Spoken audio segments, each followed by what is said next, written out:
60 seconds, Mr. Vice President.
Hello?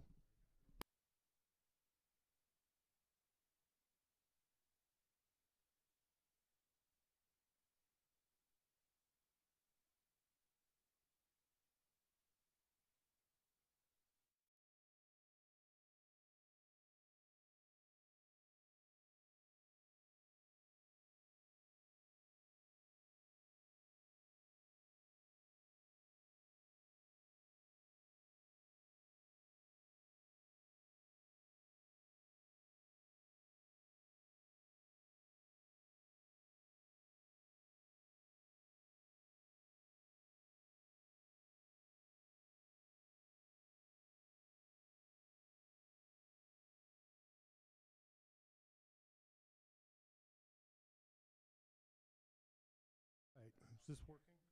Hello? You hear me back in the back? Yep. All right. I want to welcome everybody out to UARC today. We do have a few people here, but we got a lot of things going on in the club. We do have a bunch of things. First off, do we have any new members? Okay. Give me your name and call sign. Be Rocky, Kilo, Mike 4, Oscar, Juliet, Foxtrot. Just joined the club about a month ago. Had my call sign for a while, though. All right. Way to go. Do we have any upgrades? Anybody upgraded?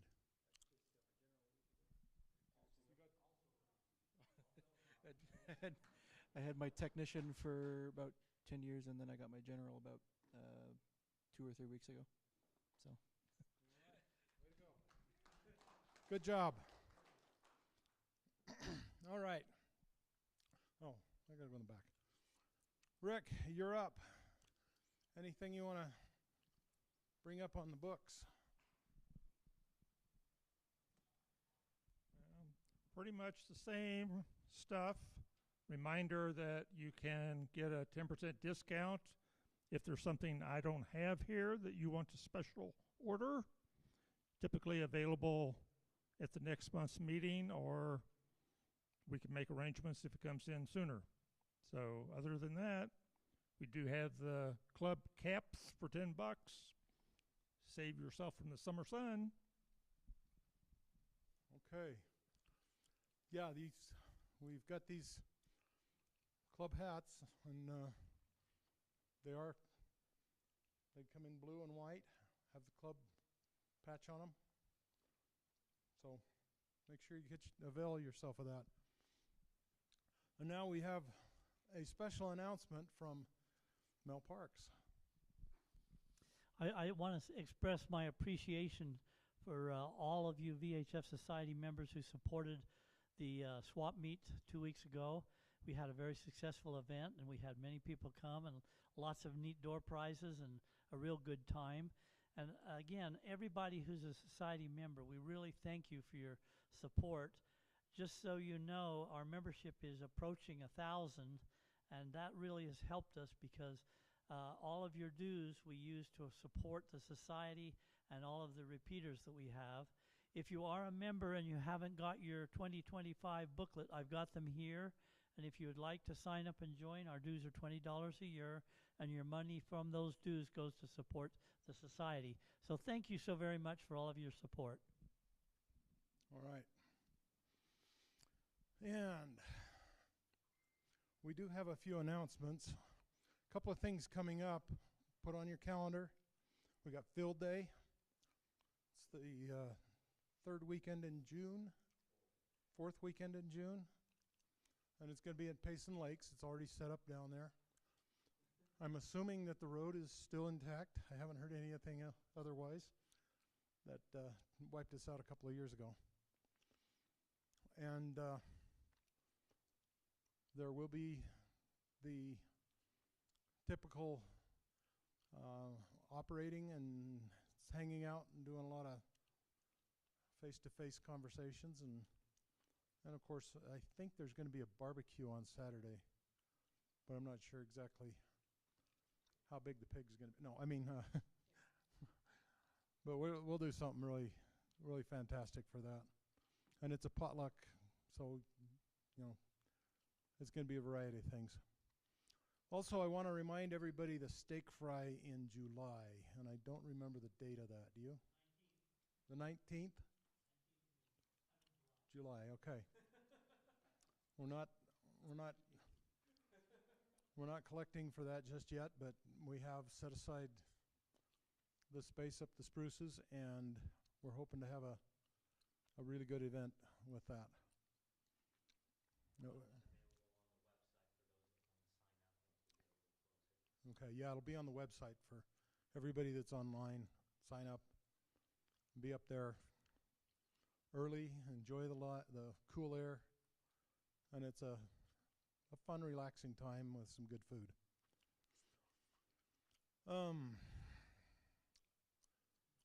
Do we have any classes coming up?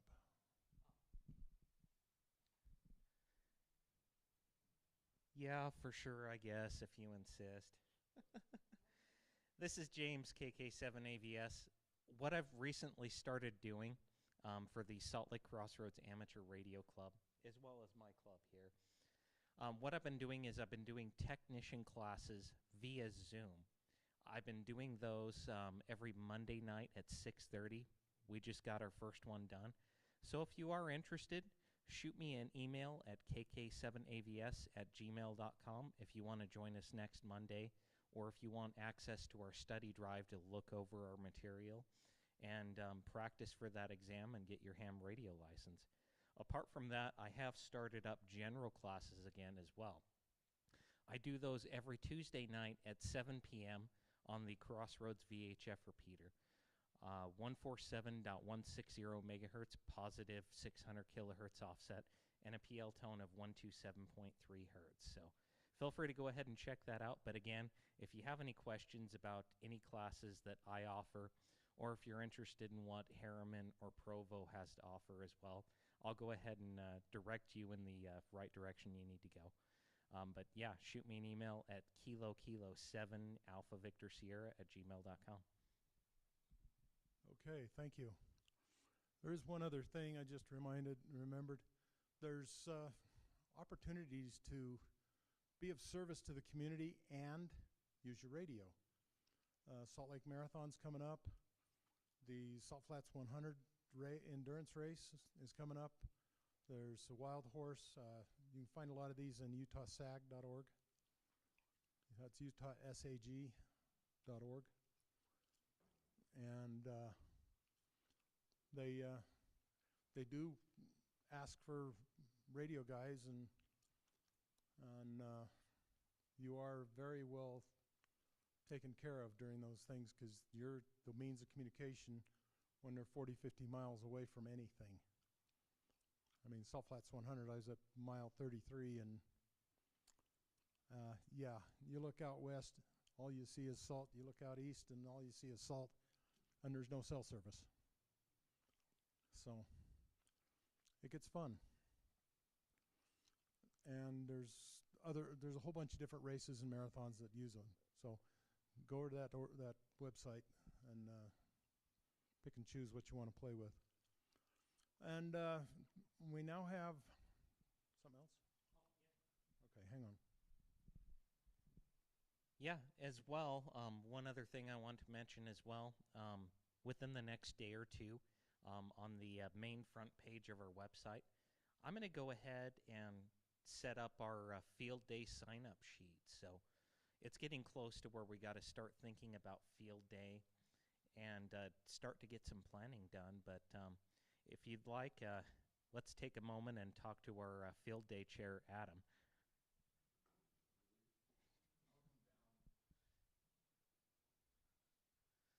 I knew I could talk you into it.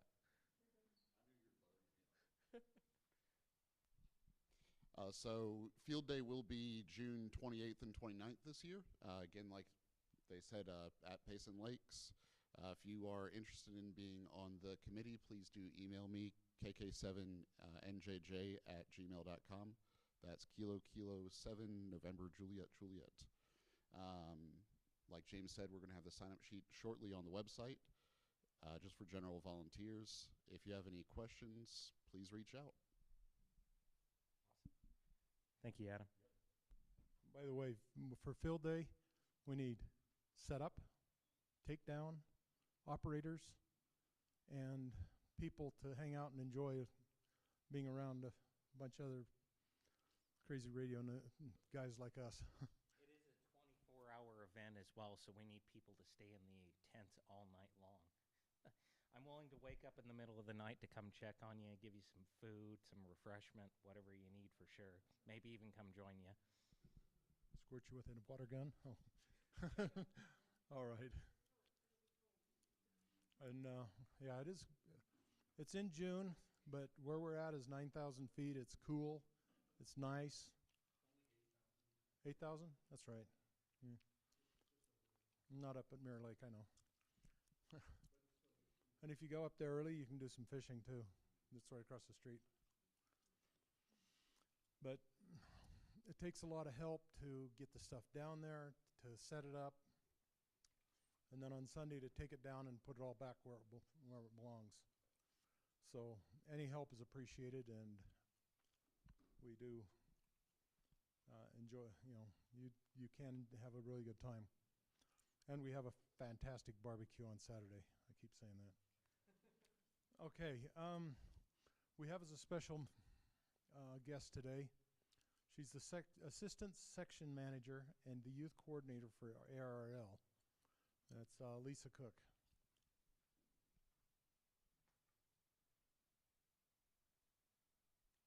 Come on, round of applause. Hey, I didn't fall down the stairs. Okay.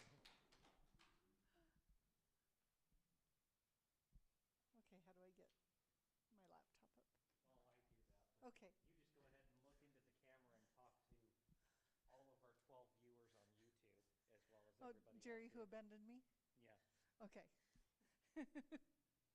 I'm Lisa Cook, K7 LAC, excuse me. My call sign comes from what my father's was. My father was a ham for about 3 years prior to me getting my license, and he was K7 OEC for Oscar Irvin Cook. So to be like my dad, I went with Lisa Ann Cook. And so that's the story behind my call sign. Okay. This is a presentation I gave to the Davis Club like 3 days after I was asked to be the youth section coordinator. Several people I found out were asked to present that day, and all of them turned him down. I told him I thought I was going to be leaving town at the end of the week. He said, "That's okay. If you leave town, let me know." I didn't leave town, so my presentation did get created. But it's getting youth involved in ham radio. So, God does not charge time spent on ham radio against a man's allotted lifespan. It's a modified American Indian proverb, but very true. When my dad got me involved in ham radio, it took him about, like I said, 3 years for him to convince me. He'd come to Utah. He'd show off the radio in his truck. He'd make it talk while we were in the truck, and he'd tell stories of things that had happened. He had some really neat opportunities in 2 different cases. With his ham radio, he happened to help a man get off the mountain in Arizona. His wife was expecting him home like 2 hours earlier. He had no cell service. My dad happened to be on. My dad helped him home, helped get some help to him, and then called his wife. A second incident involved, and I wish I remembered more of the story, but involved my dad actually doing a relay with a hospital. He had the ability to help get somebody out of trouble and notify the local hospital that he was coming. My dad just had to teach the person on the other end that only one of them could talk at a time.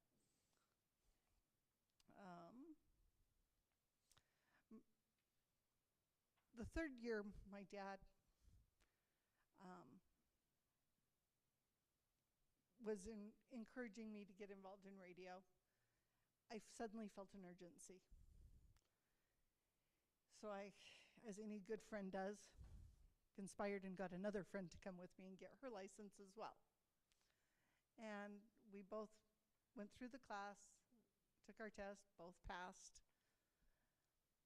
and then kind of wondered, okay, what's the emergency? About 3 months later, I found out my dad had cancer. He didn't live much longer, but we had some really neat opportunities. I was able to go to Yuma, Arizona with him 1 year. He loved Hamfest, and then the last year that it was at Duke City, I got to go with my dad, which was 2 weeks before he died. And we had a wonderful visit while we were there. Duke City was where I got my general license. The last thing I did is, after I got my license, I walked into the hotel room with a paper turned like this and said, "Dad, I got it." And he said, "Good, my radio is safe."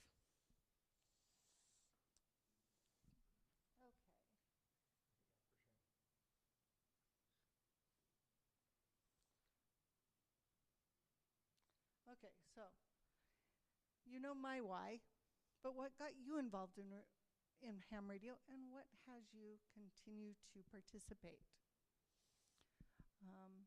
There are lots of opportunities, as were even mentioned here. Another that I was surprised you didn't mention was there's this little parade in Salt Lake, the 24th of July. I understand there's a few ham radio people there as well. Days of 47. Yeah, that one. Okay. Why does my PowerPoint look like it? Oh, it's because I did switch the order. Okay, what do you enjoy? What activities related to ham radio do you most enjoy? Share your passion. Whether it's your kids, whether it's your grandkids. If you don't like it, your kids aren't going to enjoy it. I think back when I visited Grandma and Grandpa. What did I like to do? I liked to ride the cow, because Grandpa liked to take us for rides on the cow. That's what I did with Grandma and Grandpa. With my dad, it ended up being ham radio. When I'm helping with field day and helping at activities, kids love to be involved in whatever you truly enjoy. And so share what you love with them. Get on the air. Invite youth to get on the air. This can be done a variety of ways. Handhelds, CW, digital modes. There are many ways to get on the air. Again, what are your favorites? I'm going to put Ted Cowan on the spot because I know him. His thing, he's going to have a grandkid that sits next to him and learns how to do Morse code because he loves CW. And that's his passion. You know what? If you want to go ahead and let him talk too, we'll point the camera. He'll get even tomorrow on Saturday. But I know Ted, and I know that's his passion. Okay, activities that are coming up or already have occurred. We have something, I don't know if you're aware of it, that's called Kids Day. It's the first week in January and the third week in June, and I'm not sure why they didn't plan that differently. That third week in June and getting ready for Field Day are just a little too close. JODA, Jamboree on the Air. We'll spend a little bit more time on that one in just a minute. That's the third week in October. And I think it's a national holiday. Field Day, the fourth weekend in June. My dad went to every one while he was a ham radio operator, and I now own all of his t-shirts, plus my own collection. A little bit about POTUS. That's the Scouting merit badge, or one of the merit badges you can get, but it's Jamboree on the Air is a weekend, but if you want to be involved, some rules have changed over the last few years. And in order to be involved, you do have to register. That registration is $15 a year. You do have to pass a background check, complete formal leader-specific training, complete youth protection training, and be well-versed in the subject being presented. Youth on the Air. This one, if you know a youth that is interested, the deadline is coming up. This looks fabulous. I've been to the website, and it's going to be in Denver, Colorado this year, June 15th through 20th. The applications close on May 1st, but they have, what is it, 5 days? Yeah, 5 well-packed days. I've been to their website a couple of times, and there is a lot of information there and a lot of activities. So, some ideas. If your passion is CW, Morse code bracelets. That's a scavenger hunt with the directions written in Morse code. Or pass notes written in Morse code. Or build a Morse code key. The ARRL has a kit that you can buy, and I'm sure several other companies do as well. But that can be a fun activity. There's also ones you can build with like a flashlight on the end, so you can do a flashlight across the room to somebody. If your passion is voice, there are youth nets. There are Santa nets at Christmas time. And one that our club president currently uses heavily is, he has a couple of GMRS radios, and his daughter, when dad goes out sometimes in the evening, she'll actually look to dad and say, "Dad, are you going to take your radio with you?" And ask him to take the radio so that she can talk to him. Computers are it. The youth love computers and their phones. So you can communicate with CW with assistance from the computer. So if you don't know it, but you have a computer program, it will do the coding for you, and then transcribe it as it comes back. There's FT8 and other modes. Slow scan TV.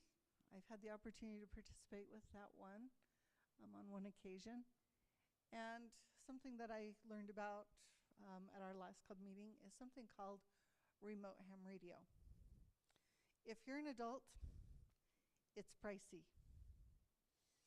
If you are a youth, school-age student, then they have 10 different locations that are free for youth to use. And then a youth net that's also tied to that as well. Just want them to see every once in a while. Sorry about that. That's okay. I just am used to reading off of there. I like to build things. There are all kinds of kits out there that can be built. Adult supervision may be required. One of the things that I loved, and we'll talk a little bit more about it, is the first time I really got to solder was at the Teachers Institute, where I built a clock. And we had the opportunity to do all the soldering and everything on it. And it was a good experience because it taught us how to solder without it being something terribly pricey that we had to, if we messed it up, it was some work to fix it, but we didn't ruin anything. Another thing I've had the opportunity to do is I've built a tape measure antenna and then participated in a fox hunt with it. Kids like that, there's several ways to have your fox. I have the little remote thingies that you can buy online. I did one of those, a fox hunt with my students a couple of years ago where we hid foxes around the school. A few other ideas. You could use a grid square map to locate where family members or other locate family members or other locations. I've had the opportunity to attend an ISS contact. You can attend those in person. They are also broadcast on YouTube, so you can watch them. You could create a bingo game. Are you smarter than a technician as a game? Clue. Activities with LEDs, for example, a potato light, or I don't remember where I was except I was helping with a jamboree on the air, and they did clay lights. They used some clay and we were able to turn lights on. So some resources that are out there. There's Kids Day website, the JOTA website, Field Day. Then there's youth nets that are located, and then Youth on the Air. Those were some of the major resources that I found when I was locating information. Okay, that's that side. When I looked at my bio, it also encouraged people to bring teachers with them. And so I did add 2 additional slides. Whoops, nope, I lied on this one. This one is not that. How does your club do your testing? Is it through the ARRL or is it through? Okay, then this doesn't apply to that method, but if you know somebody who's testing and know somebody who is testing through the ARRL, the $35 application fee is actually reimbursed from them, but I don't believe WY5I does it. No, they don't. So we should get them on board. Well, the other thing is too, most of our board members are certified as ARRL VEs as well, so we can probably help out if you're interested. So anyway, that's something that is actually fairly new. I believe that came about 2, maybe 3 years ago. That's a fairly new thing. Okay, this is the other part. The Teachers Institute on Wireless Technology. The ARRL Teachers Institute on Technology is a donor-funded professional development program designed to help teachers elevate their STEM programs through the use of wireless technology as part of the ARRL technology program. Several sessions are conducted each year and the program continues to grow. The Institute is filled with lectures, activities, demonstrations. We come home with things that we can actually then take to our classrooms and use. We learn a little bit about electronics. Like I said, that's where I learned to solder. Satellite communications, direction finding, weather. We did do something with weather, but I can't remember. I had trouble with that one. Mine wasn't working right. I built a robot that I have great fun running around the house. But we're given the equipment so that we can take it home. And it's a really nice program. It's grown since I took it.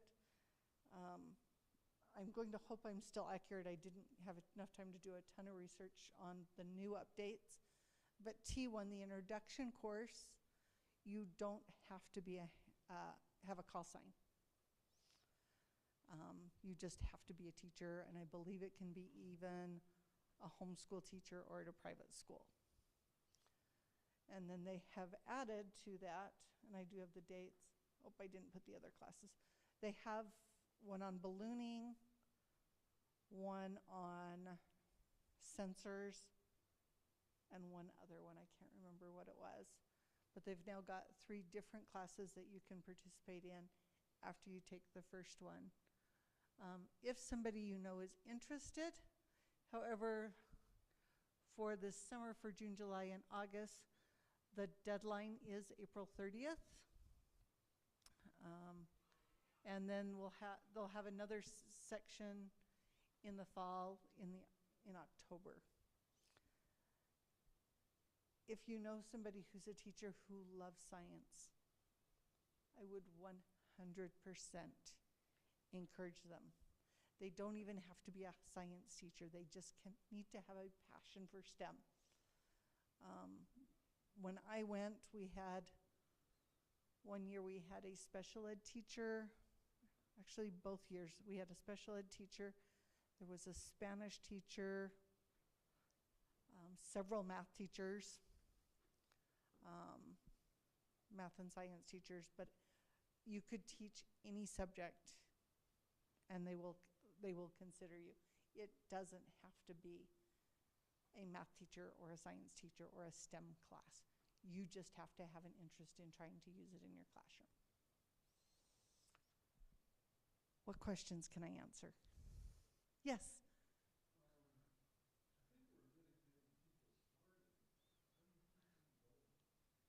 People on YouTube can't hear unless it's through the microphone. Okay, will you say that again and I'll repeat your question.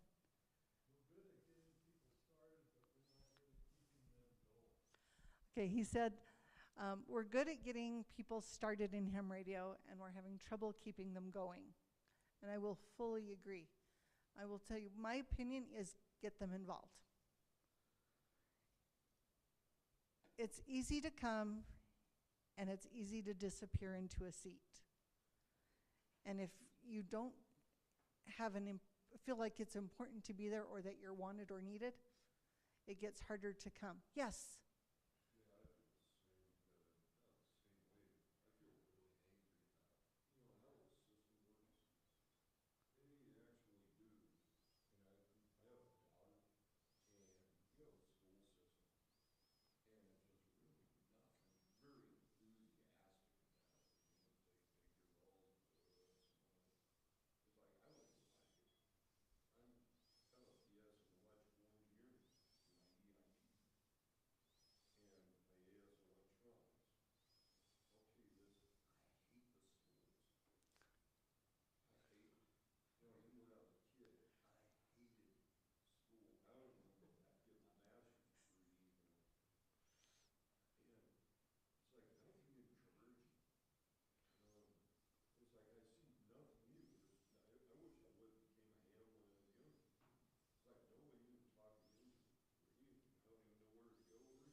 Okay, I'll try and Why do cut people not teach ham radio more in schools? and that's a good way to word this one is, the frustration with what's taught in school, why isn't not necessarily applicable? I will tell you, we have a shakeout coming up in a couple of weeks. My radio comes out. My radio is displayed in my room at all times. I keep my radio set up in my room. There's one in my room. There's one across the hall in our other hams room. And we just got the okay for one of our administrators to place a radio in his office. I've told him he can't just talk on it unless there's danger to people, danger to property. Then he's allowed to broadcast. But if he has it on during the Great Shakeout, he'll hear two of the teachers at his school check in with our net. I talk about radio in my room. I don't spend a lot of time, but we'll start talking about something, and my students actually today asked me, well, when have you used ham radio?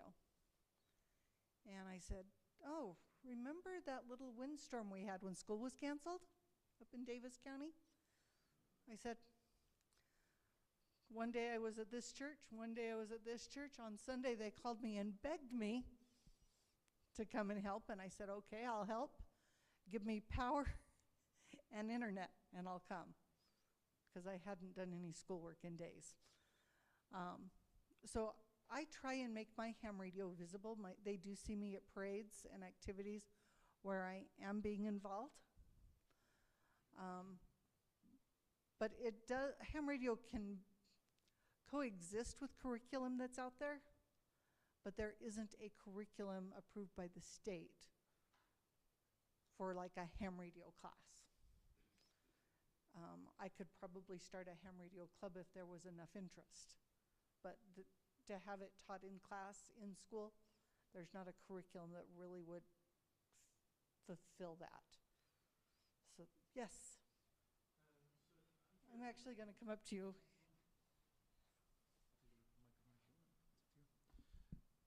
So I'm fairly young. I'm only 25, but I got my license when I was 15, and the thing that got me into it was the technical aspects. Do you see any value in pursuing more of the technical aspects, or do you think it's better to just get more people involved through either some kind of event or gamifying it in some way, or where do you see the most value going forward, I guess, as a community? I'm going to defer this to some other people as well. You'll get my opinion and as part of it, but then I'll maybe pass it to you too. I think we need a little bit of both. Students do not want to study, they do not want to do homework. And so to get them licensed, we have to find some way to get them to pass the test. If we don't start getting young hams, they're going to die out. So we've got to get them in to start with. Spread the word. We've got to get them involved. We've got a couple of young men in the Davis Club that are amazing, that I see, if we can keep them involved, being great ham radio operators and great sources of knowledge, including technical. So I think we have to get them in and then have them find their passion, whatever part of ham radio that happens to be. I'm going to let you two answer also. A couple of stories. I heard this years ago, before cells were big and drones and everything. A couple of ham radio guys got a model airplane. They put a camera in the cockpit. They hooked it up. Now, model airplanes that they have little controls there are 100 milliwatt. These guys had a 5-watt radio and a transmitter in the plane, and were flying it 5 miles away up in the mountains. I mean, really? That sounds like what they're doing over in some of these other countries with the military. But that was before the drones became popular. Cell phone. Where does the cell phone technology come from? Ham radio. How do you do digital? How do you send messages on your cell phone from one cell phone to another? That's through the Morse code system. I mean, it's a code system that transmits it. It's all comes back to the ham radio operators who are playing around trying to figure it out. And that's the magic of this hobby, is we get to learn from the guys that were doing it, but more importantly, we can go do it ourselves and go beyond that. Did you know that you can set up your own TV station on the air with the ham radio license? Wow, you know. Do you know that you can, I mean, I put an antenna up, got on 40 meter, and I thought, let's see if this thing works. Heard this guy call CQ. I didn't catch his call sign. So I answered him. Then I realized it was a JA call sign. I think the antenna worked. And that's the surprise of the club. And like field day, you get out there, how far can you transmit? You can actually pick up signals from across the ocean. Now, it doesn't count for the field day because it's a US and Canada-based event. But yeah, talked to Argentina, the Philippines, French. I was talking on 10 meter to a guy in French Polynesia. And I actually switched over to a different antenna, and he says, oh, your signal just went up 2 S units. So it's interesting to do that kind of thing. By the way, French Polynesia, you go from Hawaii south and Sydney, Australia east, and where those two cross, that's about where it is. Tell us about that night you stayed up for field day building that satellite antenna. Oh, I did that too. First time I went down to field day, just had my license, and I set up, got all the parts and pieces that I needed, and was down there and took a piece of PVC pipe and created a directional antenna with, I think it was 6-gauge solid wire. So, and it's what's called a Moxon radio antenna. It's dual band, and actually worked really well. We put it together. Of course, I started doing it in the back of my truck, and by the time I was done, everybody was over there trying to help me, and got some help with soldering, and we measured it and cut and drilled and everything else. It became kind of a big project. But everybody wanted to come and help, and it's that the social thing. You know, come to the meeting, you meet people, you get to know others. There's times to go out, and like last month we went down and had a potluck dinner where we just sit and talk. We're not trying to teach something, we're just trying to get together. So on the other side of that, went up to help out in one of the races, and it got to be about 7:30 at night. It's starting to get dark. Some racers come into I see you, Mike. Some racers come into the aid station I was at, and they said there's a guy on the side of the trail wrapped up in a ball, shivering. He was in a fetal position. And one of our guys was a ham radio operator, was also a paramedic. And he grabbed his radio kit, and we started letting net control know that there was an incident. The paramedic / ham radio operator ran 45 minutes up the trail. It's a good couple of miles. The space between the aid stations is like 10 miles. So it was a good 4 or 5 miles up the trail. He found the guy severely dehydrated, overheated with heat stroke, and was not going to make it without some help. And he did a medical assessment, and of course he's radioing us all the time, and we're talking to net control, because he's talking to us on simplex. And we called a helicopter in, and it got dark. We saw the helicopter come in and circle a couple of times until he found the guy, and the guy had figured out where to drop a basket. Dropped it down, picked him up, hauled him over and put him in an ambulance and saved his life. So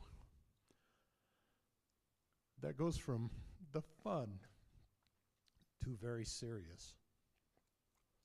And it doesn't happen unless you get involved, unless you're out there doing the radio, unless you're helping.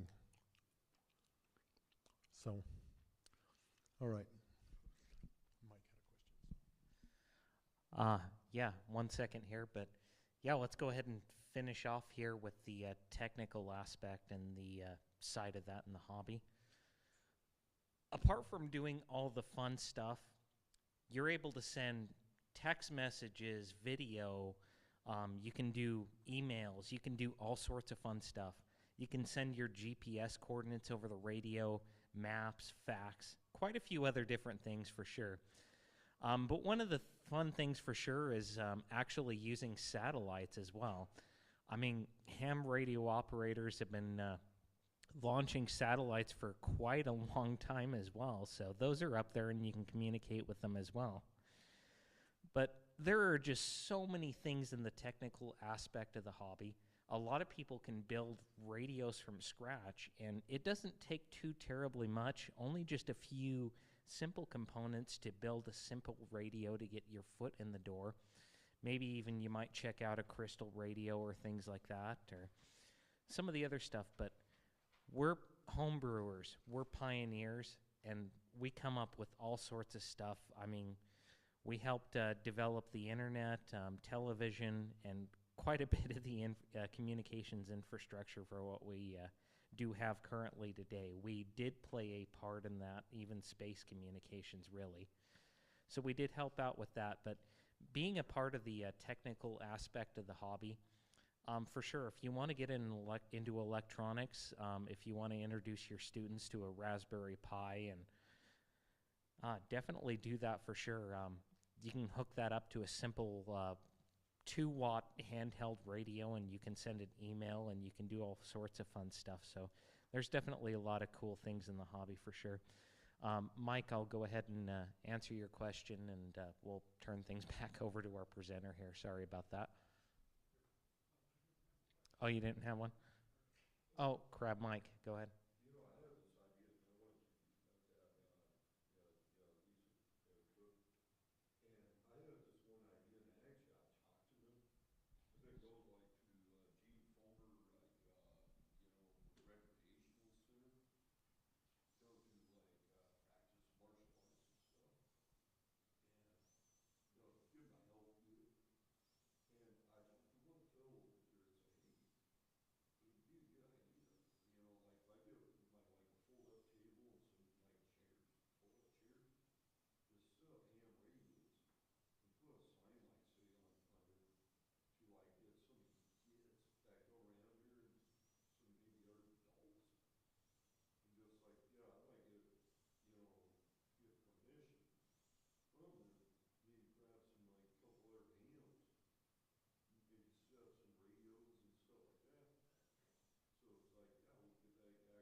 That might be where you could pull in, maybe your club wants to do something with one of the kids' days. Yeah, for sure. Can we actually work with local schools or talk with them to do ham radio related stuff? You usually need to find a teacher that you can get in with. But yes, you have to be able to, in most cases,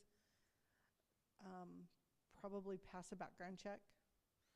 They get more and more strict. So you would have to talk to Salt Lake School District or whatever school district. I know in Davis County, I was able to have some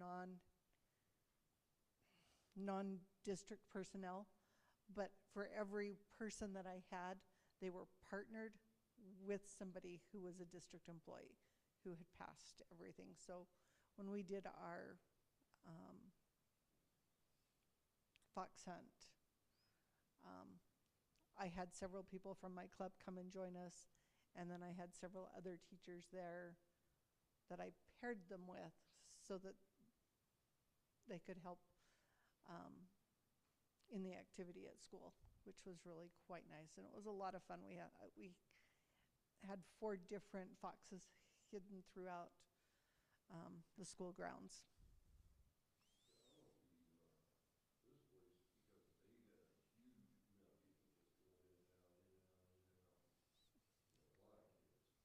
Mel, do they have a ham radio club here?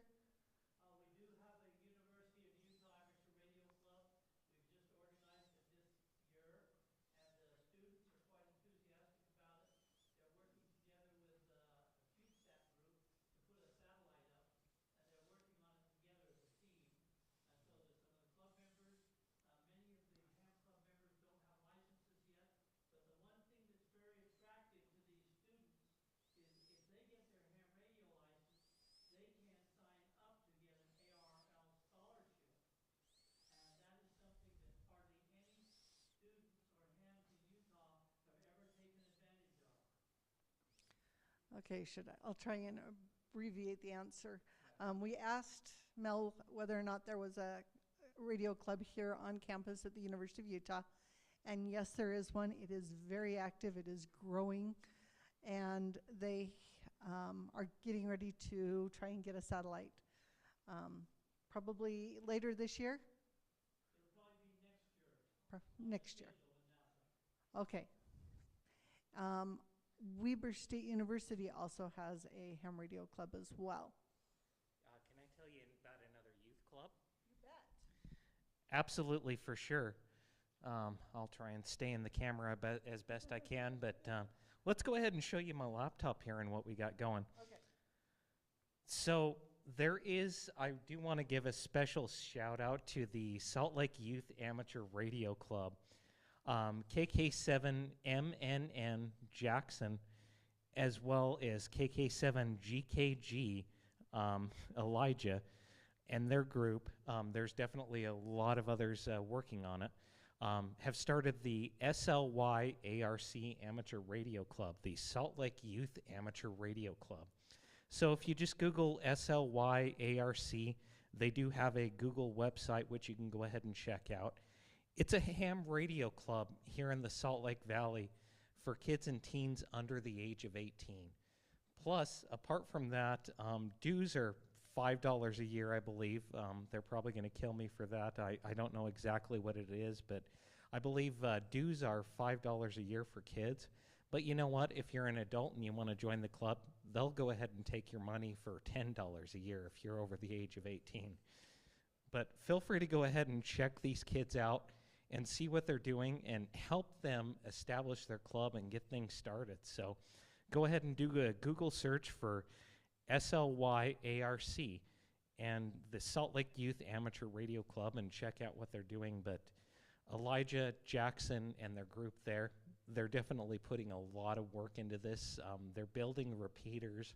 They have SDR stations, and they're trying to do everything they can to get more of the 18 and under group involved in ham radio. I believe Jackson and Elijah are around about the age of 13, so really cool stuff. So where's your pen that I can write this down here? Ted, text it to me. SLYARC. I won't remember it till I get back to my seat. Yes. Okay. Hold on, I'm going to come up to you so you can talk into the mic.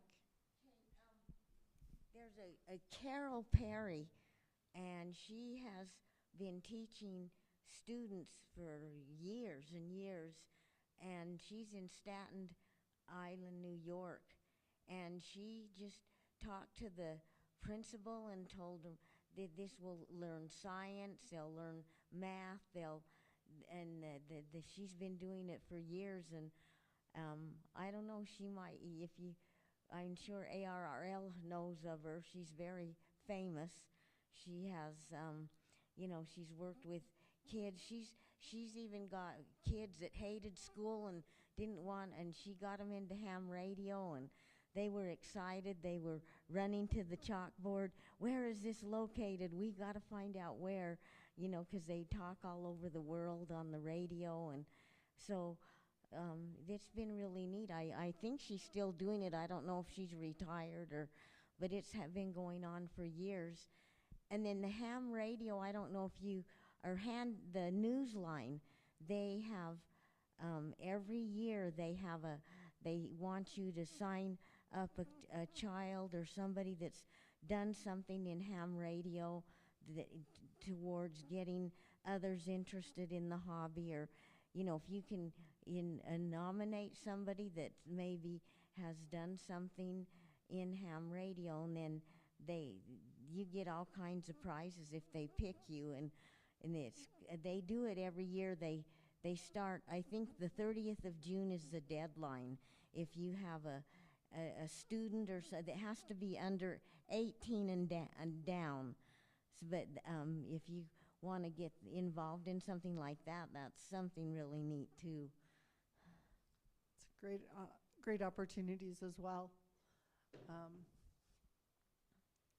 But as mentioned by Mel, there are scholarships out there. I very much am going to reach out to this group because the ARRL will also help fund youth when they're doing projects. And so I need to get in contact with them as well. Any other questions? I'm going to turn it back to you then.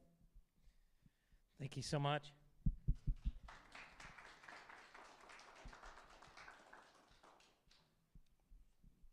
Yeah, okay.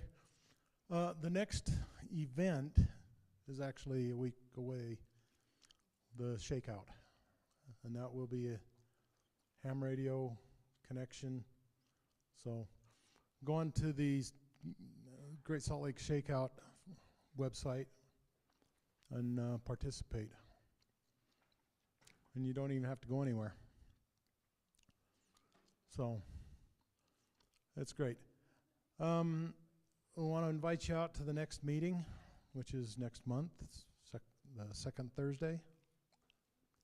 There's 9. So Linda, you want to pull 9 tickets?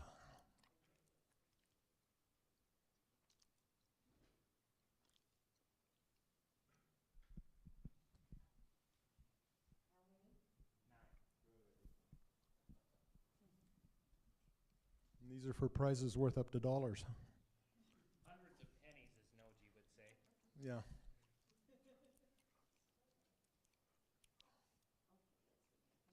And there's one that's not from a local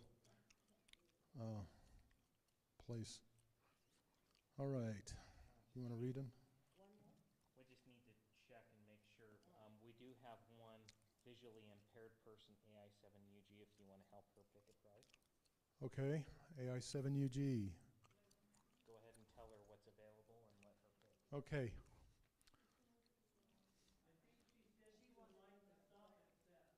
She wants a socket set. All right. Is that what you want? Is that what you want? Yes. Okay. All right. There you go. They do. You want it? Yeah. Okay. Linda wants the bag. All right. Linda wants the bag here. We better put the camera on all the fantastic prizes that we have here. There you go. Go ahead and call out the rest, Mr. Vice President. All right. KF7 OZK. KI7NNP. KI7MTI. K7 LAC. You won. KC7 DGN. KK7 OXD. I I think, and KN6 KBB. And it's first come, first serve. KRB, is that what it says? All right.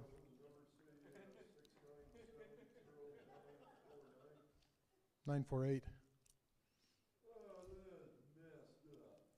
Remind people that they should have been here at the meeting to get some of this fun stuff. All right, Mike, that's actually a code key kit.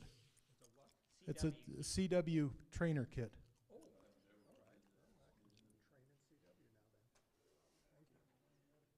Yeah. Do we need to pick any more tickets? Boss? I don't know. 3? One of them's mine. I haven't decided yet. 2 more? Pick one.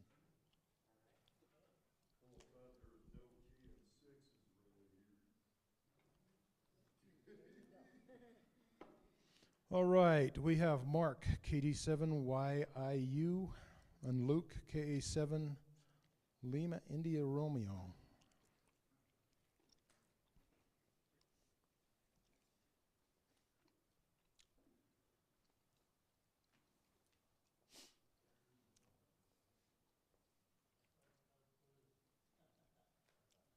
All right. You, Mr. Vice President. Huh?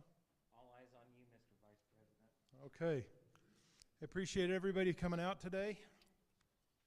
And want you to think about field day, of course, and get involved. Get the grandkids involved. Take them out and show them what these radios can do, because they're not the little walkie-talkies that what I grew up with. That sometimes worked, sometimes didn't, and it's a completely different thing, and you can learn a lot of things. I want to talk to you, Mel, before you leave.